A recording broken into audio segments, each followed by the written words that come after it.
Assalamu alaikum students. Hope you are enjoying and learning from these videos. As we know, these lectures are recorded for DPS Kusur class 6, and the topic is what is memory? Is it a temporary storage device? Memory क्या है? क्या ये RG storage device है? Let us see. As usual, the first slide is taken from school notes to read and understand what is written in the notes. After that, I will give you some extra knowledge and explanation about the topic. Okay, let us study. Memory is an electronic holding place. जो memory है ये electronically data को अपने पास store करती है. So it holds instruction and data that a computer processor can access. इसमें वो तमाम की तमाम डाटा और इंस्ट्रक्शन स्टोर होती हैं. ये नीचे तस्वीर दिखाई गई है. इसको मेमोरी कहते हैं, आमतौर पर रैम या मेमोरी कहते हैं. तो इसमें तमाम की तमाम डाटा और इंस्ट्रक्शन वो पड़ी होती हैं जो सीपीयू को ज़रूरत पड़ती है.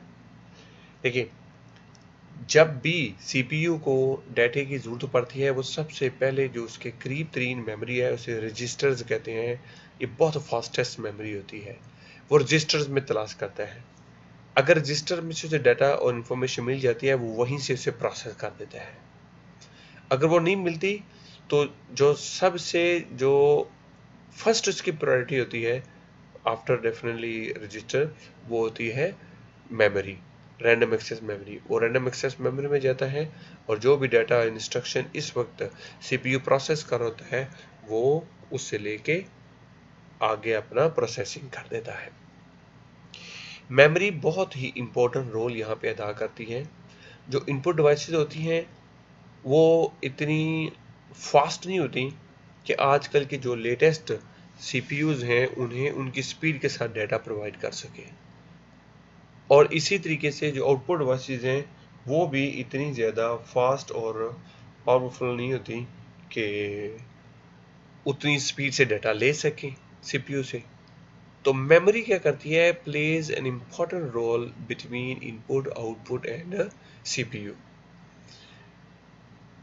मेमोरी इनपुट डिवाइसेस से उनकी स्पीड से आहिस्ता आहिस्ता डाटा लेती है और आगे उसे स्टोर करते रहती है अपने पास. और जैसे ही सीपीयू उसको उसकी ज़रूरत पड़ती है सीपीयू को सीपीयू की स्पीड से डाटा देती है ताकि जो सीपीयू है उसे फास्ट ट्रैक पे डाटा को एक्सेस करके उस पर प्रोसेस कर सके.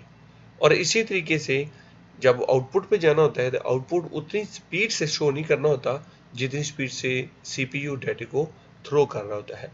तो ये सीपीयू से डाटा लेती है सीपीयू की स्पीड से ताकि सीपीयू अगले काम को कर सके और आगे आउटपुट डिवाइसेस पे वही शो करती हैं, उतना ही शो करती हैं जितनी उनकी कैपेसिटी होती है, जितना वो शो कर सकते हैं. ये तमाम की तमाम एडिशनल इंफॉर्मेशन थी. So usually the term memory refers to the RAM, random access memory. इसे रैम कहा जाता है, रैंडम एक्सेस मेमोरी कहा जाता है. It is a temporary storage area for which data store before and after process. जैसे मैं आपको अभी बता चुका हूँ, बिफोर प्रोसेसिंग जब इनपुट से डाटा लेना होता है और आफ्टर प्रोसेसिंग जब आउटपुट पे डाटा देना होता है. तो ये वहाँ पे टेम्परेरी तौर पे पड़ा होता है. और जैसे ही इसको वोलेटाइल मेमोरी कहा जाता है. क्यों? जैसे ही कंप्यूटर की पावर स्विच ऑफ होती है जो भी डाटा और इंस्ट्रक्शन रैम में पड़ी होती हैं वो लॉस्ट हो जाती हैं.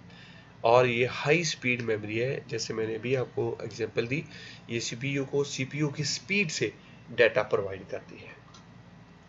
लेट अस सी सम एडिशनल इंफॉर्मेशन. ये वही चीज़ है जो मैंने अभी आपको बताई. इनपुट से डाटा जाता है मेमोरी में और मेमोरी से सीपीयू में.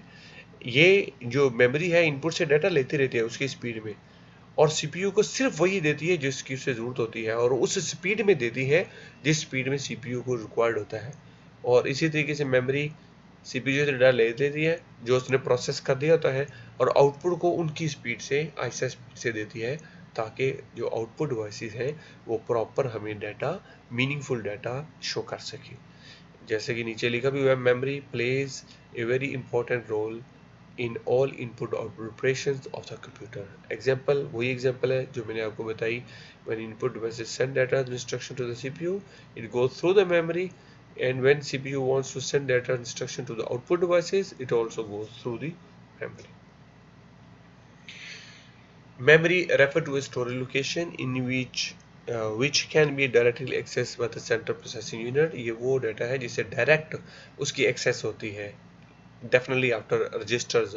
जो रजिस्टर्स हैं ये सीपीयू की इंटरनल मेमोरी होती है, उसकी ज़ाती मेमोरी होती है, और जो मेमोरी है ये सीपीयू के लिए एक्सटर्नल है, लेकिन ये हमारी प्राइमरी मेमोरी ही है। As we know, the speed of CPU is very fast and require data information as fast as possible to do the operations. So random access memory जो है, memory typically का random access memory is very fast but temporary memory. RAM is a volatile memory as we discuss कि तमाम का data जो इसमें पड़ा हुआ है वो लॉस्ट हो जाएगा जैसे ही कंप्यूटर डिस्कनेक्ट होगा पावर सप्लाई से, तो इसे हम परमानेंट स्टोरेज के तौर पे इस्तेमाल नहीं कर सकते। Data instruction are being used by the CPU remain in the memory. सिर्फ वो डाटा और इंस्ट्रक्शन जो जिस इस वक्त कंप्यूटर काम कर रहा है और इसके फौरन बाद इस पे काम करना होता है, वो डाटा और इंस्ट्रक्शन अपने पास रखती है, बाकी को ये ज़ाया करती रहती हैं। इसकी एग्जांपल मैं आपको यूँ दे सकता हूँ, अभी आप कंप्यूटर पढ़ रहे हैं और मैं अगर कहता हूँ मैंगोज़, तो फौरी तौर पे आपके जो मेमोरी है, मैंगो का टेस्ट, मैंगो का जो सीज़न है और उसका जो उससे हम आगे प्रोडक्ट बनाते हैं, जैसे ये हमारा है मैंगो शेक है, ये सारी मेमोरी में आपकी आ गई है। उसके बाद मैं कहता हूँ चॉकलेट, तो चॉकलेट की तमाम, हालांकि चॉकलेट का डिस्कशन नहीं हो रहा था, तो जैसे मैंने चॉकलेट का डिस्कस करना शुरू किया है, अब जो मैंगो था वो मेमोरी से आउट हो गया। तो जो मेमोरी है ये ऑलवेज रिफ्रेश होती रहती है डाटा को, जो इस वक्त सीपीयू प्रोसेस कर रहा होता है डाटा जिस पे, सिर्फ उसी को अपने पास रखती है, बाकी को ये फ्लश आउट करती रहती है। Thank you very much for watching this video. Hope you enjoyed the video. Don't forget to subscribe my YouTube channel. Please hit the like button if you really like the video. Share it with your friends and family members. If you learned something from this video, send me your feedback through comment. Inshallah, I will review them and reply you back as well. If you need some special topic to be recorded, send me the topic through the provided email. And also don't forget to subscribe my blog. Thank you very much. Allah Hafiz.